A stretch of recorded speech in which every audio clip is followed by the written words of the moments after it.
안녕하세요. 마이크 세트가 바뀌었기 때문에 이제 저의 큰 목소리가 필요가 없어진 것 같습니다. 모치님들, 부치님들 잘 들리시는지요? 예전보다 괜찮습니까? 예. 감사합니다. 기도해 주셔서 일본 모임에도 잘 다녀왔습니다. 4월 초에 사실은 이제 초청에 연락이 왔었습니다. 그래서 이제 모임의 어른분들이랑 이렇게 여쭙고 다녀오게 되었습니다. 10월 달에 일본에는 휴일이 있어서요. 하루는 이제 주일날 말씀을 전하고 복음 집회, 특별 복음 집회라고 또 이름을 붙여서 주변에 많이 또 광고도 하셨던 것 같고요. 또 특별 성도 집회, 월요일에는 휴일이라서 특별 성도 집회를 가졌습니다. 3번에 걸쳐서 말씀을 전하는데 성도님들이 기도해 주지 않으셨으면 상당히 힘들 뻔했습니다. 쩔쩔맸습니다만 발음 일본어로 전하는데 발음을 신경 쓸 틈이 없더라고요. 그래서 막 그랬습니다 뭐 이런 식으로 급하게 말씀을 전했습니다. 제재 모임이라는 곳이었습니다. 대도시는 아니고요. 오사카에서 1시간 반 정도 떨어져 있는 1시간 정도 빠른 기차를 타고 가면 되는 북쪽에 있는 중소도시에 있는 교회였습니다. 19분이 모이셨습니다. 19분이 해외에서 강사를 초청을 해서 항공료까지 모두 부담을 하시는 것을 보면서 참 놀랍다 이런 생각을 했습니다. 7 교회가 있는데 그 중에 중간에 나오는 두아디라 교회 같다라는 생각을 했습니다. 두아디라 교회는 처음 행위가 나중 행위가 처음 행위보다 더 좋다 해서 칭찬을 받은 교회입니다. 드문 교회죠. 그 행위라는 것은 사랑과 믿음, 봉사와 인내가 뛰어났다라고 합니다. 다만 이세벨의 가르침이 들어옴으로 말미암아 상당한 경고를 받고 어려움을 겪습니다. 그러나 그 사탄의 깊은 것을 알지 못하는 이세벨의 가르침에 빠지지 않았던 무리들에 대해서는 지금 가지고 있는 것을 끝까지 예수님이 다시 오실 때까지 잘 지키고 있어라, 가지고 있어라. 그러면 세계를 가르칠, 세계를 다스릴 권세를 주겠다라고 하는 참 놀라운 약속이 주어진 그런 교회였습니다. 일본 모임에 보면은 그러한 주님과의 관계, 주님과의 동행 이런 부분에 있어서 성도 한 분 한 분이 상당히 깊은 좋은 교제를 가지고 계시는 것으로 보였습니다. 19분이 계셨지만 그 믿음을 표현하는 것도 참 놀라워서 그 봉사도 아름다웠습니다. 주님이 참 기뻐하시는데 나중에 주님의 천년왕국을 다스릴 때 어떤 사람을 주님이 쓰실까? 어떤 특별한 능력이 많은 사람을 쓰실까요? 생각해 보면은 저희들에게 있는 능력은 저희들로 말미암아 나오는 것은 없습니다. 저희들은 좋은 통로가 되어서 그리스도의 어떠함을 저희들을 통해 나타내는 것입니다. 성령의 열매도 저희들이 맺는 것이 아니라 성령을 통해서 맺게 되는 것입니다. 그렇기 때문에 주님의 사랑과 믿음, 봉사와 인내를 잘 지켜온 그런 분들은 주님이 쓰시기에 참 편할 것입니다. 주님을 닮은 사람들을 주님이 쓰시겠죠. 그래서 혹시나 일본 자체는 참 저희들이 마음이 불편한 부분이 많은데 일본 성도들은 나중에 많은 쓰임을 받지 않을까 이런 생각이 들어서 격려를 또한 하고 올 수가 있었습니다. 제가 19분 주일날 아침에 19분이니까 굉장히 적습니다. 홀도 좁은데요. 그 좁은 홀을 의자를 놓고 말씀을 듣고 점심을 먹을 때 의자를 싹 걷고 바닥에 상을 놓고 쭉 앉으십니다. 그거 끝나면은 복음 집회를 하기 위해서 또 싹 걷고 의자를 탁 놓습니다. 그 다음에 이제 복음 집회가 끝난 다음에 또 평가회와 기도회를 하기 위해서 의자를 또 싹 걷고 상을 핍니다. 하루에도 몇 차례 좁은 공간을 활용을 하는데 주일날 아침에 가 있는데 저만 뒤에 앉혀놓고 다들 앞쪽으로 나가시더라고요. 혹시 그 동영상이 준비되어 있으면 한번 틀어주시겠습니까? 저를 혼자 뒤에 이렇게 소파에 앉으라고 하더니 이런 걸 하시더라고요. 네, お願いします。準備よろしいでしょうか。はい。はい、それではお願いします。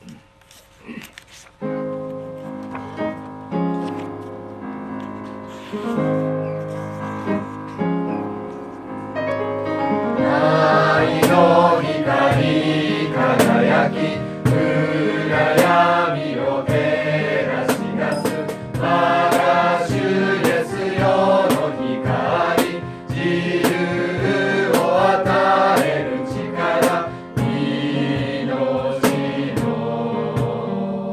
御言葉輝け主の栄光地の上に心を燃やしたまえ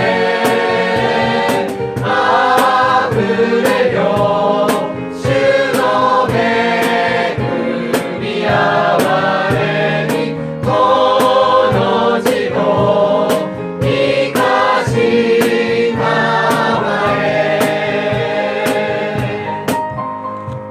愛の光輝き 저 앉아 계신 모치님 중에 맨 왼쪽에 의자에 앉으신 분은 틀니가 자꾸 노래를 하시는데 방해가 되시는 것 같아요. 그죠? 91세 되신 모치님이십니다. 최고령이시고요. 음악을 잠깐만 작게 해주세요. 예. 그리고 뒤에 바로 그 91세 모치님 되시는 뒤에 있는 자매가 고등학교 2학년 17살인데요. 제일 어린 자매입니다.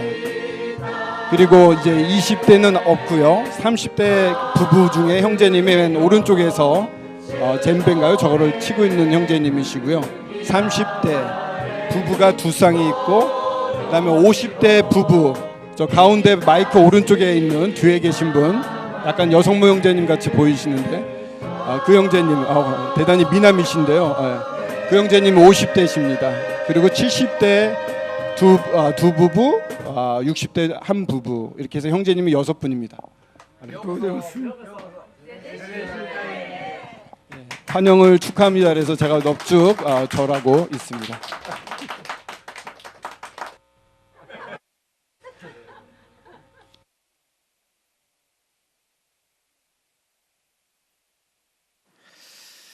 (2004년도에) 60대 형제님들 전도자이신 형제님을 중심으로 해서 2004년도 열 몇 분이 개척을 한 곳입니다.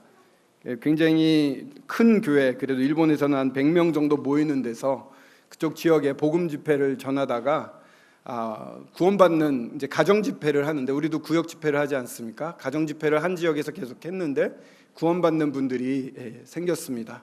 주님의 뜻으로 분별하고 기도하고 모임에서 큰 기쁨으로 이렇게 개척을 하게 되었습니다. 장로 형제님이 3분 계셨는데 그 중에 한 분이 개척에 참여를 했습니다. 안디옥 교회도 장로 형제님이 리더가 5명 있었는데 그 중에 2명을 바울과 바나바를 보낸 것처럼 이러한 좋은 주님의 뜻을 순종하기 위해서는 그런 장로나 리더 중에서도 나가야 되는 그런 모습을 잘 보여주고 있었습니다. 91세 모치님은 이날 이제 요 찬송을 드리고 말씀을 2번 듣고 애찬을 하고, 그리고 오후에 2시 반부터 복음 집회가 있었습니다. 복음 집회가 끝나고 품평회를 합니다. 그날 오셨던 구도자가 5분이었는데 어땠는지를 나누고 기도회를 갖고, 그게 끝나니까 한 6시쯤 되는데 이 모치님은 대기 한 1시간 반 떨어져 있는 분인데도 그 6시가 될 때까지 기다리고 계셨고, 또 복음 집회가 끝난 다음에 5명의 구도자를 그룹 져서 이렇게 교제를 할 때에도 뒤에 앉아서 같이 들어주시고 끄떡끄떡 거려주시고 호응해주시고 하시는 모습을 볼 수가 있었습니다. 특별히 이분을 예로 들었는데 여기 계신 분들 대부분이 이제 구역 복음 집회까지 남아서 섬기는 모습을 볼 수가 있었습니다. 참 큰 힘이 되었어요. 또 가운데 있었던 81세 모치님은 그렇게 전도를 좋아하세요. 와 봐요 해서 주변 사람들을 잘 끌고 오신다고 합니다. 굉장히 속상해하셨어요. 그래서 왜 그렇게 속상하신가 했더니 특별 전도 집회 때 누군가를 이제 모시러 갔더니 오늘 날씨가 좋아가지고 이불을 말려야 된다고. 일본도 똑같은가 봅니다. 그래서 아니 이불보다 하나님 말씀이 중요한데 와야 되지 않냐고 그랬는데 거절을 해서 굉장히 가슴 아파하시는데 이렇게 와 보라라고 하심으로 많은 분들이 와서 복음을 들으셨다고 합니다. 복음이 그렇게 전도가 어렵지 않은 것을 보여주셨어요. 지금도 구도자로서 계속 모임에 참석하는 분이 계시다고 합니다. 그리고 32살, 33살 저희도 요번에 신혼부부들이 많이 결혼을 했는데요. 이 두 형제들이 저한테 와서 이제 모임의 세대 교체도 기도를 해야 되고 앞으로 모임을 짊어지고 가야 되는데 무엇을 준비하면 될까요? 황 형제님은 그 훈련원에 저희 또래 때 갔다 오신 것 같던데 훈련원은 어떤 곳인가요? 이러면서 앞으로 이 모임을 어떻게 섬길 것인가, 무엇을 준비해야 될 것인가에 대해서 굉장한 관심이 있고 열심이 있었습니다. 처음 개척을 하게 된 77세 되신 이 장로 형제님이신데 이분도 이 몸이 아파서 회복이 불가능할 거라고 불렸던 형제님이셨어요. 근데 이제 결혼을 했는데 자매님이 굉장히 좀 무서운 자매님이 결혼을 하셨어요. 자매님도 죽을 병으로 불치병이라고 그랬는데 주님 앞에 기도하시면서 말씀을 받고 믿음으로 따랐을 때 왕쾌가 되셨어요. 굉장히 몸은 약하지만 주님이 어떤 길로 인도하냐 했을 때 이 형제님과 결혼하기를 원하시는 것을 알고 순종을 해서 결혼을 했습니다. 결혼을 해서 밥을 차려놓고 밥을 드세요, 진지 드세요. 일본 분들은 이렇게 좀 겸손한데 이분은 막 쏘아 붙이는 거예요. 식사 차려놨는데 안 드시고 뭐해요? 그러니까 형제님이 누워 계시다가 그 소리를 들으면 온몸에 피가 빨리 돈답니다. 막 예 알겠습니다. 이렇게 드시다가 이제 건강해지셔서 모임에서 섬기시고 장로로 역할하시다 이제 개척까지 나오셔가지고 30세 부부 중에 한 분이 아들이에요. 자녀까지 이렇게 주님 허락하셨는데 온 교회가 이거 기적 아니냐, 자매님이 임신을 했다는 게 믿을 수가 없다, 이렇게 큰 난리가 날 때도 있었다고 합니다. 근데 이분들이 저한테 부탁을 하면서 참 일본 모임은 부족한 게 많은데 그중에 해외 선교가 안 되고 있는 게 너무 큰 부담입니다. 이번에 특별 말씀 집회 주제를 전도 선교에 필요한 것이라는 것으로 전해 주십시오. 그래서 이제 한국에 선교하는 모습과 북한의 지금 상황에 대해서 말씀을 드리고 어떻게 하는 것이 정말 주님의 마음을 기쁘게 해드리는 것인가에 대해서 교제를 나눴는데 저의 연약을 많이 이렇게 토로하면서 말씀을 나눴는데 많은 위로를 받았다. 특히 그 50대 형제님 같은 경우에는 굉장히 마음이 열려가지고요. 뭐 별 비밀을 다 얘기하고 별 얘기를 다 하시더라고요. 저도 같이 아주 깊은 교제를 할 수 있어서 마치 몇십 년 사귀었던 형제님 같은 느낌이 들 정도로 좋은 교제를 할 수 있었습니다. 이런 교회가 한국 모임 곁에 있잖아요. 멀리 영국이나 미국에 있지 않고 같은 동양권 문화를 가진 한국의 근처에 있다는 건 참 저희들한테는 좋은 것이 아닌가 생각이 됩니다. 이분들이 말씀을 깊이 연구하고 말씀에서 가르치는 것을 죽게 하듯 목숨 걸고 하듯이 합니다. 좋은 모습들이 많이 있는데 그것을 꾸준히 더 예전 행위보다 더 크게 발전시켜가는 모습을 볼 수가 있습니다. 이런 작은 모임이지만 19분밖에 안 계시지만 골격은 튼튼하게 갖춰진 모임 같은 느낌이 들었습니다. 주님을 향한 신앙과 사랑도 뛰어날 뿐만 아니라 거기에서 나오는 이 봉사, 주님 앞에서의 인내, 이런 것도 놀라웠습니다. 앞으로 저희들이 이런 교회 진리에 대해서 교제를 하고 또 공부를 하고 배우고 싶고 더 알아보고 싶을 때 이런 모임을 방문하면 좋은 예를 볼 수 있지 않나 싶습니다. 동일하게 이분들은 해외 선교에 대해서 굉장한 목마름이 있고 갈급함이 있었습니다. 함께 동역하면은 참 좋겠다, 이런 생각을 다시 한번 했습니다.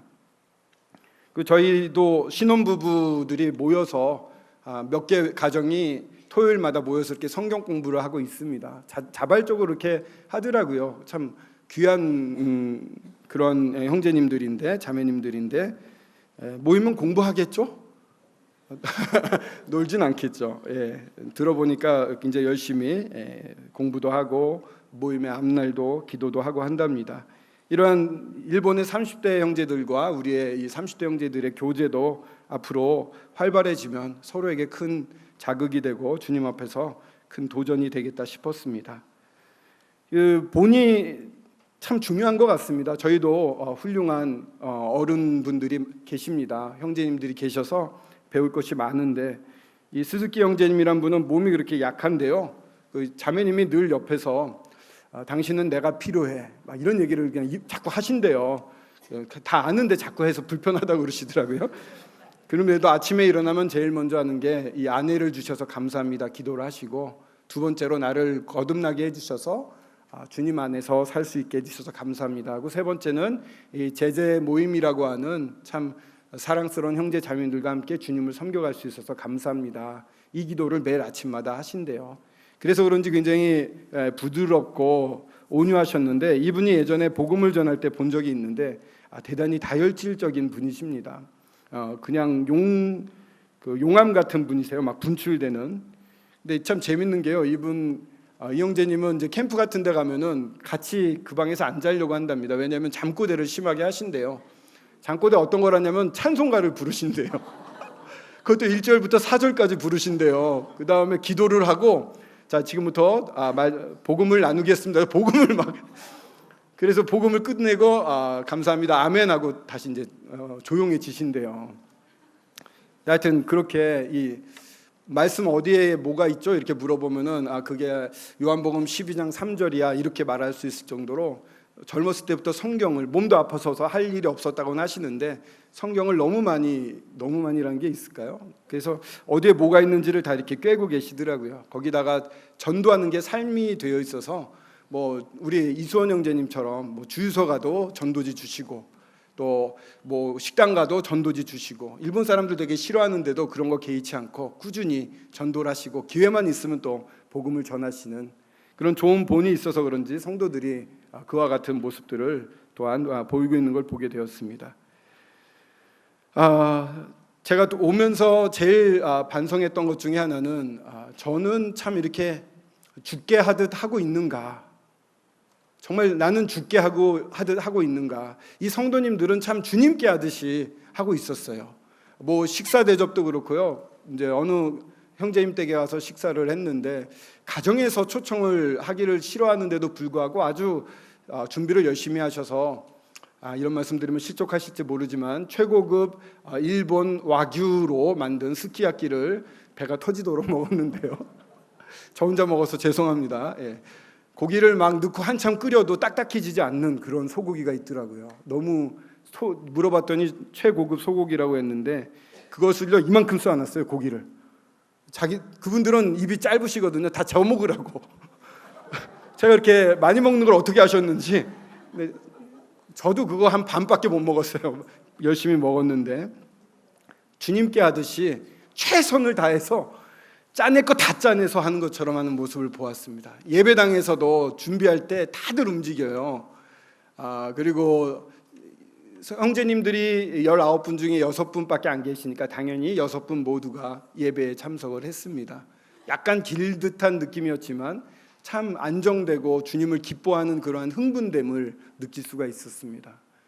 모든 걸 주님께 하듯 하는데 내 자신은 은근히 요즘은 이제 댁에서 모시는 것을 저도 좀 안 하게 됐습니다. 예전에는 손님들 오시면은 당연히 댁에서 모시고 주무시는 것도 댁으로 인도하고 그랬었는데 여러 가지 핑계를 대면서 좀 이렇게 미지근해진 것 같습니다. 교회에서 손님이 오신다 하더라도 합리적인 수준에서라는 생각을 하게 되지, 정말 그분을 주님이 보내신, 정말 우리에게 필요한 주님이 보내신 사람이다라는 관점에서 대하지 않고 있더라고요. 그렇게 하다 보니까 주변에 있는 성도님을 대하는 자세도 흐트러지는 것 같습니다.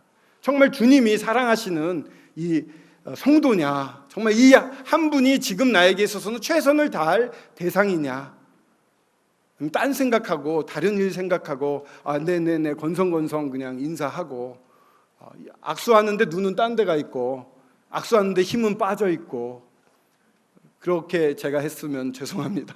상처를 입으셨으면 이 자리에서 사과를 드립니다. 근데 정말 그런 식으로 되는데 저도 그렇지만 또 다른 분들도 그런 모습들이 보이는 것 같았어요.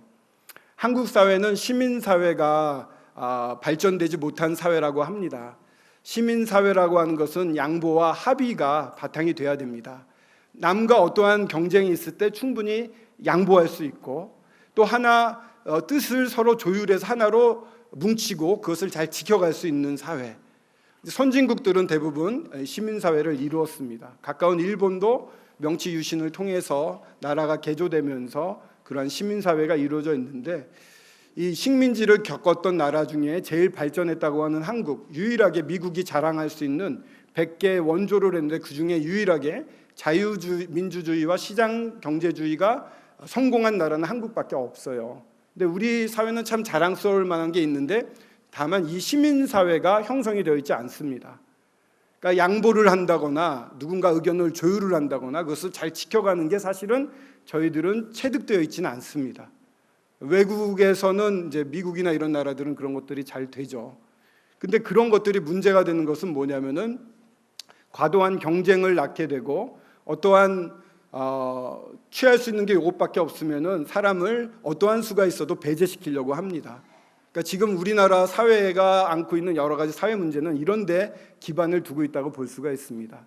이만큼 경제 성장을 시켜주신 우리 어르신들 그리고 지금 베이비 부머라고 불리는 50대, 60대 분들한테는 참 감사를 드려야 됩니다. 경제를 이만큼 발전시켜 주셨죠. 근데 그분들은 고도 성장을 위해서 노력하다 보니까 주변을 돌아볼, 남을 양보하고 뜻을 맞춰가서 함께 나아가려고 했던 그런 여유는 없었어요. 40, 50대까지는 그런 분위기로 나아갔는데 이제 지금의 젊은이들은 그러한 삶이 어떤 것인지를 깨닫고 원하고 있습니다만 기존 틀이 그것을 허용할 수 있을 만큼 개발되어 있지가 않습니다. 여기 각박하고 나만 알고 법도 지키지 않고 자기만 우선되는 게 지금 한국 사회의 병폐인데 슬프게도 이러한 사회의 병폐는 그대로 교회에 반영이 됩니다. 우리가 사회에 발을 놓고 살기 때문에 거기에 가치관이 그대로 교회에 들어올 수밖에 없습니다. 교회 안도 나만 알게 되는 배려나 양보나 합의된 이러한 주님의 뜻조차도 따라가고자 하는 부분에 있어서 약화되는 그러한 약점들이 있습니다. 현 사회상과 저희 북부교회 안에서도 일어나고 있는 그런 문제점들이 아닌가 생각이 됐습니다. 그래서 많이 지쳐 계셔요, 성도님들이. 사실은 사회에서 학생들은 얼마나 공부를 많이 하는지, 고등학생들도 얼마나 공부를 많이 하는지. 제가 제 딸처럼 공부했으면 서울대 갔을 것 같아요. 물론 딸은 시험 기간에만 합니다만 늘 그렇게 하면 얼마나 좋을까. 하여튼 학생들은 엄청나게 공부를 하죠. 지금의 우리나라의 대학생들은 유사일에 가장 높은 그 경쟁력을 가지고 있답니다. 뭐 영어 실력이라든가 자격증이나 이런 것들이 정말 엄청나다, 어마어마하다고 하죠. 그뿐만 아니라 지금은 이제 어머님들 계속해서 일터에서 사교육비 이런 것 때문에 계속 일하셔야 되잖아요. 계속해서 뭔가 하지 않으면 안 되는 그런 상황에 살기 때문에 많이 지쳐 계십니다. 교회로 모였을 때 우리가 주님 안에서 쉬어야 되는데 뭔가 쉬기 위해서 교회에서 이렇게 하면 좋습니다, 권하기도 합니다, 말씀 시간에. 그럼 그것조차도 이제 짐처럼 느끼셔가지고 이렇게 뒷걸음질 치고 더 쉽게 편하게 갈 수 없을까 이런 생각을 하게 되는데 사회상이 그렇기 때문에 어쩔 수 없지 않나 이런 생각도 들면서 또한 매우 섭섭한 그런 마음도 여러분들 다 가지고 계실 것 같습니다. 주일날 참석을 했는데 회복이 되지 않는다 이렇게 말씀하시는 분들도 제법 계셨던 것 같은데 그것은 정말 쉼을 찾기 위해서 왔지만은 그러한 지친 것을 회복만 하려고 그랬지 정말 진정한 쉼이 어디서 나오는가, 그런 부분에 대해서 저희들이 많이 잊고 사는 게 아닌가 싶기도 합니다. 어떻게 해야 될 것인가? 먼저 여러 가지 하기 전에 주님 앞에 나아가는 것, 주님 안에 있는 자기 자신의 위치를 확인할 필요가 있습니다. 저희들은 주님이 건지셔가지고 저희들의 생명은 하늘 우편 주님이 앉아 계신 곳에 있고 저희들의 생명은 하늘에 있지 않습니까? 주님이 다시 오실 때 저희들의 이 몸도 변화돼서 그 생명을 누리게 되는데, 저희들이 사실 누리고 있는 평안과 기쁨은 이 세상과 비교할 수 없는 놀라운 것들입니다. 그것을 가지고 지금 하늘에 있는 게 저희의 본 모습입니다. 근데 그 모습을 자꾸 잊어버립니다. 이게 저희들의 신분이라고 한다면 저희들의 상태는 이 땅에 있기 때문에 여러 피폐한 가운데 아주 힘들어질 수가 있죠. 근데 이러한 저희들의 상태를, 이 위치, 자기의 신분을 기억함으로 말미암아 많은 부분 회복을 얻을 수가 있습니다. 먼저 주님 앞에 나아가서 정말 처음에 구원받았을 때의 기쁨을 회복하는 것이 참 중요하다고 생각을 합니다. 저희들이 주님 앞에 나아가지 못하게 하는 가장 큰 것은 죄입니다. 죄. 저희 마음을 딱딱하게 만듭니다. 또 죄가 주는 것이 뭐냐면 죄책감입니다. 내가 이렇게 해서 주님 섭섭해 하실 거야. 그럼 내가 더 열심히 해야 돼. 그래서 주님께 가서 쉬기보다는 나의 열심을 더 발동시키게 합니다. 그래서 주님 앞에 나아가는 걸 잘 못해요. 근데 그런 걸 다 내려놓으면 좋습니다. 시편 51편에 17절에 보시면 늘 자주 저희들이 피는 장, 제가 펴보겠습니다. 하나님께서 구하시는 제사는 상한 심령이라 하나님이여 상하고 통회하는 마음을 주께서 멸시하지 아니하시리이다 라고 말씀을 하십니다. 저희들에게 제일 필요한 것은 상하고 통회하는 마음이 필요합니다. 상하고 통회한다는 것은 깨어진 마음을 의미합니다. 단단하고 내가 할 수 있다고 생각하고 이 딱딱해져 있는, 뭔가 자기로 꽉 차 있는 듯한 이러한 것을 깨트리는 것이 필요합니다. 주님 앞에 엎드리시고 구원받았을 때를 묵상하시고 주님이 과연 나랑 어떤 관계에 있었는가를 잘 생각해 보는 것이 필요한 것입니다. 그렇게 되면은 주님이 나를 위해서 이런 걸 했지, 내가 이런 사람이었는데 이렇게 변했지 하고 처음 구원받았을 때의 기쁨이 회복될 것입니다. 그러면 첫사랑의 회복을 맛볼 수가 있을 것입니다. 주님께서는 요한복음에 7가지 나는 뭐뭐뭐뭐다 이렇게 말씀을 하셨는데 생명의 떡이라고 먼저 말씀을 하십니다. 주님은요, 저희들에게 생명을 주고 신뢰할 때 모든 걸 인도하시는, 모든 걸 주시는 신뢰할 만한 분입니다. 또 주님은 내가 세상의 빛이라고 말합니다. 죄와 분리돼서 주님 앞으로 나아가기를 원하시죠. 내가 생명이요 부활이니 나를 믿는 자는 죽어도 죽지 않겠다고 이렇게 말씀을 하십니다. 그분이 주님께 나아갔을 때 우리가 가지고 있는 최고의 두려움인 죽음조차도 두려운 것이 안 됩니다. 저희들에게 소망을 주십니다. 천국 소망과 주님과 영원히 살 수 있는 소망을 주기 때문에 이 세상의 어떠한 권력도 저희들을 무너뜨릴 수가 없습니다. 그리고 내가 선한 목자라고 말씀하셨습니다. 선한 목자는 양들을 위해 목숨을 버린다. 이미 2000년 전에 목숨을 버리셨고 지금도 목숨 걸고 저희들을 돕고 계시는 분입니다. 이러한 주님을 깊이 묵상하고 이분이 나의 주님이셔, 이분이 나를 정말 안전하게 하나님 손에서 빼앗을 게 없다고 이렇게 말씀을 하셨는데, 주님과 하나님이 나를 붙잡고 계셔. 내가 손을 놓는다 하더라도 주님은 안 놓으셔. 내가 얼마나 안전한 데 있어, 내가 얼마나 놀라운 평안 가운데 있어 라고 주님을 바라보며 쉴 수가 있습니다. 나를 구원하시기 위해 십자가에 죽으셨던 그분께서 지금도 동일한 사랑으로 나를 대하고 있는데 왜 내 힘으로 살려고 그럴까? 주님께 맡기자 하고 이렇게 마음을 가라앉힐 수가 있겠죠. 그렇게 된 다음에는 주님께서 또 이렇게 말씀하셨어요. 내가 양의 문이다 이렇게도 말씀하셨고, 내가 곧 길이요 진리요 생명이니 내가 길이다. 내가 포도나무요 너희는 가지다. 문과 길과 포도나무가 되어주십니다. 종종요 저희가 상태가 나빠지면 지난번에도 한번 나눴습니다만, 상태가 나빠지면 뭔가를 해서 주님의 평안으로 들어가려고 해요. 그렇지 않습니까? 더 기도해야지. 내가 이걸 못했으니까 이번에 말씀을 더 열심히 봐야지. 뭔가 내가 큐티를 열심히 하면 그 평안으로 들어가겠지. 사실은 이게 다 자기가 만드는 길입니다. 내가 이걸 해서 가야지 하는 것은 내 길을 만들고 있는 것입니다. 이미 주님이 내가 곧 길이라고 말씀하셨기 때문에 주님 안에 충분히 들어가게 되면 이미 그런 평안과 기쁨에 들어갈 수 있는 길 위에 타 있는 것입니다. 에스컬레이터 그냥 있으면 들어가지 않습니까?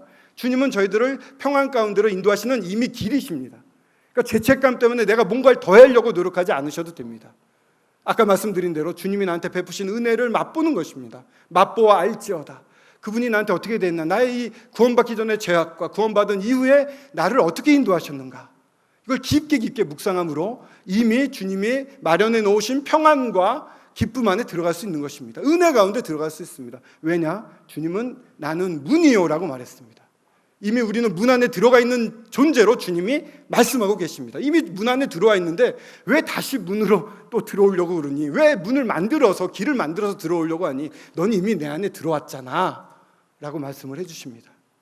내가 포도나무야 너희는 가지니 나의 아버지는 농부시니 이렇게 또 말씀을 하십니다. 붙어있는 것, 이렇게 주님 안에 차분하게 내려놓고 그 평안과 기쁨, 그 은혜 가운데 누리고 있는 것입니다. 사실 선하신 아버지를 믿게 되면 두려운 게 확 줍니다. 지금 상황은 이렇지만 주님은 선하신 분이라 틀림없이 최고의 길로 인도하실 거야 라는 믿음만 갖게 된다면 지금 앞에 있는 모든 어려운 상황들이 다른 색깔로 변하게 됩니다. 그거를 우리가 안 하고 먼저 그 안으로 찾아 들어가지 않고 먼저 내가 뭔가를 하려고 하기 때문에 그러한 주님을 맛보질 못하게 되는 것입니다. 내가 포도나무라고 그러셨습니다. 우리는 붙어 있으면, 가지가 포도나무에 붙어 있으려고 애쓰지 않죠. 그냥 있으면 주님 그 포도나무로 말미암은 수액과 영양분으로 말미암아 열매가 맺혀집니다. 주님의 열매, 이 평안, 기쁨 이런 것들이 맺어질 뿐만 아니라 성령의 열매가 저희 가운데 맺혀지게 되는 것입니다. 열매를 맺으려고 노력할 필요가 없죠. 주님 안에 있으면 주님이 그것을 이루어 주십니다. 이러한 평안한 기쁨이 따르는 것, 바울과 실라가 투옥돼서 맞아서 피를 흘리면서도 찬양할 수 있었던 근원이 여기에 있습니다. 저희들이 어떠한 우격다짐을 당한다 하더라도 찬양할 수 있는 근원이 저희한테 있는 게 아니라 주님에게 있는 것입니다. 그분에게 붙어 있을 때 주님은 열매를 맺게 하십니다. 찬양의 열매를 넘치도록 맺게 하십니다. 이 요한복음 15장에 보면 포도나무의 비유가 나오면서 주님은 대단히 또한 중요한 얘기를 하고 계십니다. 한번 요한복음 15장은 같이 펴보도록 하겠습니다.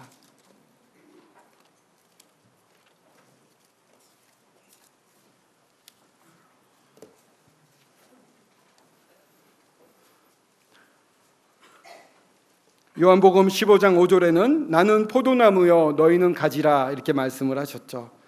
요한복음 15장 1절에는 나는 참 포도나무여 내 아버지는 농부라 붙어있고 그것을 주님 안에서 내가 열매 맺지 못하는 가지면 어떡한가 그런 걱정할 필요가 없습니다. 아버지가 농부가 되셔서 그것조차도 저희들을 잘 다듬질해 주셔가지고 열매 맺지 못하는 나쁜 거는 잘라주시고 또 열매 맺을 수 있는 분야는 더 강화시켜 주십니다. 그 일도 내가 하는 게 아니라 주님의 인도한 가운데 하게 됩니다. 그 음성을 참 듣는 게 중요합니다. 9절을 보시면은요, 그러한 것이 어떤 걸 의미하냐면 아버지께서 나를 사랑하신 것 같이 나도 너희를 사랑하였으니 나의 사랑 안에 거하라. 포도나무에 거하는 것은 주님의 사랑 안에 거하는 것입니다. 그리고 동일하게 12절을 보시면은요, 내 계명은 곧 내가 너희를 사랑한 것 같이 너희도 서로 사랑하라 하는 이것이라. 주님 안에 거하게 되면 우리는 주님의 사랑을 맛보게 됩니다. 주님의 사랑에 가득 차게 됩니다. 그 사랑으로 이웃을 사랑하는 것입니다. 저희들의 열매 맺는 방향은 이웃 사랑에 있습니다. 성도를 사랑하고 믿지 않는 고약한 상사를 사랑할 수 있게 되는 것은 저희들이 주님의 사랑에 거할 때, 그리고 그 사랑이 주님을 순종할 때 밖으로 드러나서 사랑으로 나타나게 되는 것입니다. 그리고 17절에 보시면 내가 이것을 너희에게 명함은 너희로 서로 사랑하게 하려 함이라. 주님이 명령을 하셨어요. 너희로 서로 사랑하게 하려 함이라. 이렇게 잘 생각해 보십시오. 주인이 종에게 뭘 시킵니다. 근데 주님은 너무 선하신 분이라 뭘 시켰을 때 모든 그 시킨 걸 할 수 있는 모든 걸 다 준비를 해주십니다. 그러니까 저희 보고 사랑을 명했을 때는 사랑할 수 있는 근거를 저희들한테 다 주십니다. 그분을 신뢰하고 사랑하면 사랑할 수 있는 힘이 이미 여기까지 도달되어 있는데 나의 믿음이 없기 때문에 요거를 끌어다 못 쓰는 겁니다. 주님의 사랑에 감동이 됩니다. 아주 고집스러운 상사가 있는데 늘 저를 공격을 합니다. 그 상사에 대해서 주님이 많이도 아니에요. 몇 가지를 말씀하십니다. 사랑을 하면 하고 싶지만 나의 상처도 크고 어렵습니다. 하지만 그것을 할 때 과연 저 사람이 변할까? 주님이 변화시키는 것입니다. 내가 하는 게 아니라 주님의 능력으로 사는 것입니다. 저희는 순전히 그 통로가 되는 것입니다. 어떠한 능력도 내 안에 없습니다. 저희들은 자꾸 내 능력으로 하려고 하니까 힘들어요. 믿고 맡기고 한 걸음 걸어가시면, 아까 그 81세 된 모치님이 교회 좀 와보세요. 와서 들으면 변화를 있거든요. 와보세요 한마디로 많은 사람을 인도했듯이 우리는 그냥 주님이 말씀하신 걸 한 걸음 한 걸음 순간순간 따라가면 됩니다. 너무 많은 것을 생각하고 너무 많은 걸 내가 짊어지려고 하지 마시고 그 순간에 주님이 원하시는 것을 한 걸음 해나가는 단순한 믿음, 그렇게 할 수 있는 이 마음은 주님의 사랑에 녹아져 있는 그러한 상태, 참 중요하지 않나 생각이 듭니다.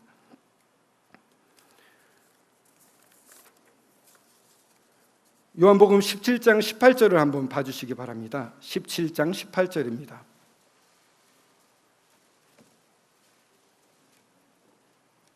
17장 18절에 보면 이 13장부터 17장까지는 이제 십자가에 가시기 전에 제자들과 함께 긴밀하게 교제하시면서 마지막에 우리 주님이 아버지 하나님께 기도하는 그런 장면이 나옵니다. 굉장히 중요한 유언과 같은 핵심적인 말씀이라고 할 수 있는데 17장 18절을 보시면 아버지께서 나를 세상에 보내신 것 같이 나도 그들을 세상에 보내었고, 주님은요 보내심을 입은 분이셨어요. 아버지가 이 땅에 보내셨습니다. 보내신 자에게 필요한 모든 것을 아버지가 다 채워주셨어요. 그렇기 때문에 이 와서 아버지가 원하시는 것을 순종할 때 필요한 모든 것은 공급이 되었고 아버지의 뜻을 충분히 순종할 수 있도록 이끌어 가주셨어요. 보내심을 받은 자는 보낸 분이 모든 것을 알아서 해주기 때문에 신뢰하고 그 순간순간 들리는 것, 저희가 조용하게 주님 앞에 가라앉을 때 주님의 작은 음성이 들립니다. 그것을 순종하는 것 되게 기뻐하거든요. 주님도 늘 새벽, 이른 새벽, 밤늦게 동산에 가서 기도를 했죠. 아버지의 음성을 들었습니다.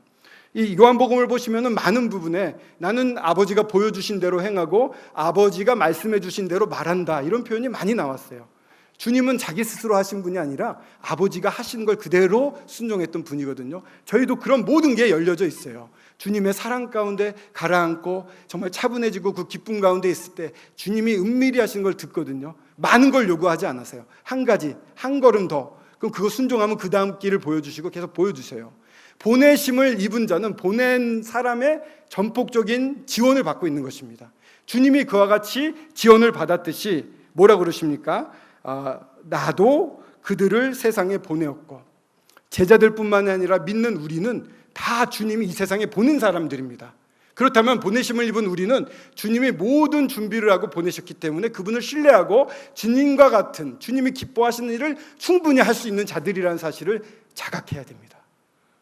이건 복입니다. 저희들에게 그 죽은 개와 같던 옛날에는 술 먹으면 3차까지 먹어야 됐고 집에 있는 화분을 발로 깨서 어머니가 왜 너만 그렇게 취하냐고 얼어 죽을까 봐 걱정했는데 정말 길거리에서 눈이 내리는데 누워서 자다가 동생이 구해줘서 살아난 그런 제가 이제는 사랑하는 형제 자매들과 함께 주님을 향해 나아가자고 이렇게 말할 수 있는 사람이 됐잖아요.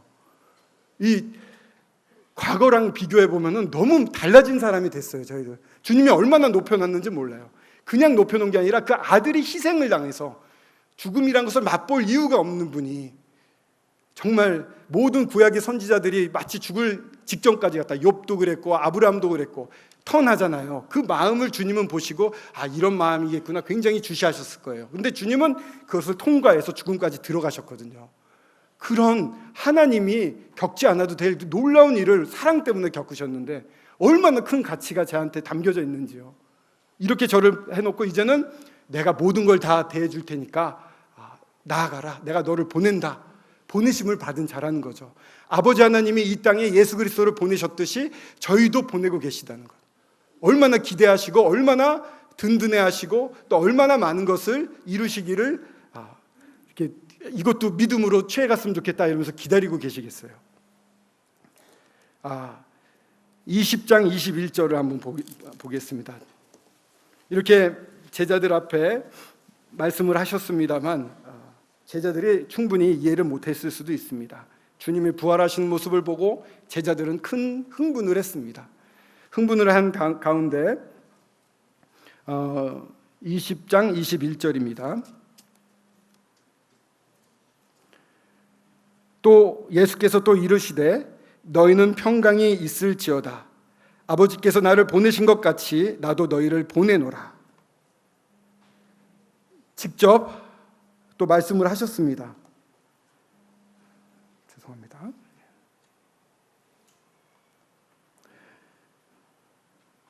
예수께서 또 이르시되 너희에게 평강이 있을지어다. 아버지께서 나를 보내신 것 같이 나도 너희를 보내노라. 다시 한번 명확하게 말씀을 해주셨습니다. 평강과 함께 가는 것입니다. 왜요? 보내신 이 주님께서 모든 필요한 것을 아시기 때문입니다. 마태복음 28장 20절에 마지막에 뭐라고 그러십니까? 내가 세상 끝날까지 너희와 함께 있으리라. 함께 계시는 겁니다.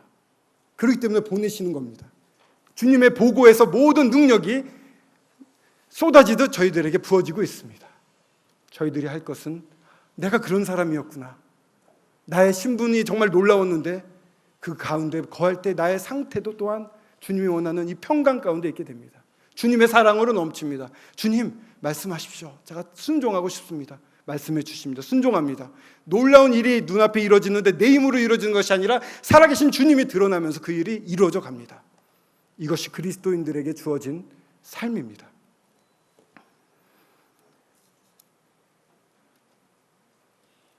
근데요, 아침에 우리 윤영재님께서도 베드로를 묵상하시면서 해주셨는데 제가 별명이 베드로 같잖아요. 저는 요한을 좋아하거든요. 요한도 옛날에는 우리의 아들 이래서 소리 지르고 되게 격했어요. 근데 나중에 사랑의 사람으로 변했는데 저는 그래서 요한이 좋은데 사람들은 다 저를 보고 베드로 같다고 하시더라고요. 21장 18절을 아침에도 보셨는데 한번 같이 보면은요. 이렇게 말씀을 하십니다. 예수님이 베드로에게 회복된 이유, 참 놀라운 은혜 아닙니까? 베드로가 3번 실수했다고 3번 오셔서 3번 회복을 시켜주세요. 2번도 아니고 딱 3번. 그래서 완전히 회복이 됐을 때 주님이 이렇게 말씀하세요. 내가 진실로 진실로 네게 이르노니 내가 젊어서는 스스로 띠띠고 원하는 곳으로 다녔거니와 늙어서는 내 팔을 벌리리니 남이 내게 띠띠우고 원하지 않는 곳으로 데려가리라. 싫죠. 내가 원하지 않는 대로 데려가면 싫습니다. 베드로는 지금 이 상태에서는 싫습니다. 그것이 주님으로 말미암은 거라 해도 싫습니다. 내가 하고 싶은 거 하고 싶습니다. 그러나 나중에는 누가 띠띠우고 데리고 가도 그대로 다닙니다. 왜? 모든 것이 다 주님으로 말미암았다. 나의 능력이 아니라 주님이 하신다. 주님의 능력으로 내가 살고 있구나 하는 걸 깨닫게 되는 것입니다. 그 때문에 일어나는 모든 일에 대해서 주님의 일로 다 이렇게 맡길 수가 있는 사람이 되는 겁니다. 그러니까 일로 갑시다. 아, 이것도 하나님의 뜻이구나 가고, 절로 갑시다. 아, 하나님의 뜻이구나 가고. 자기의 주장이 없어집니다. 아버지의 뜻만이 드러나는 삶을 살게 됩니다. 이 놀라운 얘기를 하시면서 19절의 마지막 부분에 보면 베드로에게 이르시되 나를 따르라 라고 말씀하십니다. 보내심을 입은 자는 보낸 자를 따르면 됩니다. 베드로는 주님을 순간순간 따르면 됩니다. 더 어려운 걸 요구하지 않습니다. 그 순간에 따르면 됩니다. 근데요, 아침에도 지적하셨습니다만 베드로는 아직 혈기왕성했습니다. 그리고 평생의 라이벌 요한이 보였습니다. 쟤는 어떻게 돼요? 나는 좀 이상한 길로 가는 것 같은데 이렇게 이제 지적을 하죠. 제가 말씀드리고 싶은 것은요, 저희들이 성장을 해갈 때 한 번에 완벽해지는 게 없습니다. 넘어졌다 일어섰다 넘어졌다 일어섰다. 베드로같이 놀라운 주님과 깊은 교제를 한 사람도 순간 넘어집니다. 넘어진다고 주님이 야 너는 안 되겠다, 역시 베드로 너는 실격이야, 이러지 않습니다. 쭉 설명을 해주시고 뭐라고 그러십니까? 22절에 보시면은 예수께서 이르시되 내가 올 때까지 그를 머물게 하고자 할지라도 내게 무슨 상관이냐, 너는 나를 따르라. 그렇습니다. 저희 실수할 수도 있어요. 중요한 것은 주님이 그런 실수하는 우리에게도 다가오시고 계속해서 권하신다는 겁니다. 너는 나를 따르라. 저희들은 이 살아계신 놀라운 주님을 따르면 됩니다. 서울 북부교회가 마지막 때를 살고 있습니다. 이 사회는 더 이상 개선될 것 같지 않습니다. 어떤 지도자가 온다 하더라도 이것을 바꾸기에는 너무나 어렵습니다. 나라 전체가 계몽하는 이런 계몽 시기들을 서구의 여러 나라들은 다 거쳤습니다. 일본조차도 명치유신으로 해서 위로부터의 개혁이 일어났습니다. 그때 모든 민도가 한 단계 업그레이드 됐어요. 우리나라는 그런 기회가 없었어요. 그럼 이런 기회를 지금 갖자고 할 때 그걸 좋습니다. 그렇게 살죠. 내가 이만큼 포기하겠습니다 하고 잘라낼 만한 사람들이 주변에 있어 보입니까? 내 자신도 잘라낼 수 있습니까? 나의 부나 이 평안을 버릴 수 있겠습니까? 어렵습니다. 우리 사회는 더 나빠질 수 있습니다. 그러나 사도행전의 시대에 그 헬라니즘이 가득 찼던 그 각각의 나라들의 문화가 바뀌어갔습니다. 무엇으로요? 복음이 전파될 때 바뀌어갔습니다. 오죽 심하게 큰 변화가 왔으면 사람들이 연병이라고 말했습니다. 전염병처럼 놀라운 변화들을 가져왔습니다. 주님을 순종하는 자들을 통해서 하나님은 세상을 바꿔갈 수가 있습니다. 전체는 안 바뀐다 하더라도 저희들이 변할 때, 주님이 주신 이 사명을 가지고 정말 주님 앞에서 살아갈 때 저희의 주변이 변하고 많은 사람들이 허덕이다가 놀라운 주님의 평강을 맛보게 될 것입니다. 이것이 저희들이 이 땅을 사는 이유입니다. 서울 북부교회가 있는 이유입니다. 나 혼자 사는 것이 아니라 사랑하는 것입니다. 우리 주변의 성도들을 사랑하고 외부에 있는 사람들을 사랑하기 위해서 주님이 저희들을 보내셨습니다. 그리고 모든 것을 다 주셨습니다. 평강 가운데 너는 나를 쫓으라라고 말씀하고 계십니다. 우리 모두가 이 주님을 매일매일 쫓는 평강 가운데 있는 형제 자매님이 되셨으면 좋겠습니다. 기도하겠습니다.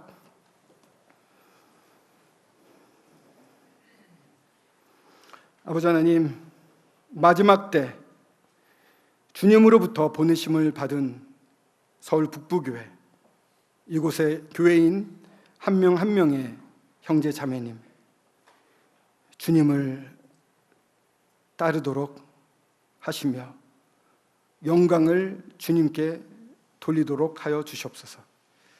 참된 복음과 참된 사랑이 저희들을 통해서 전파되기를 원합니다.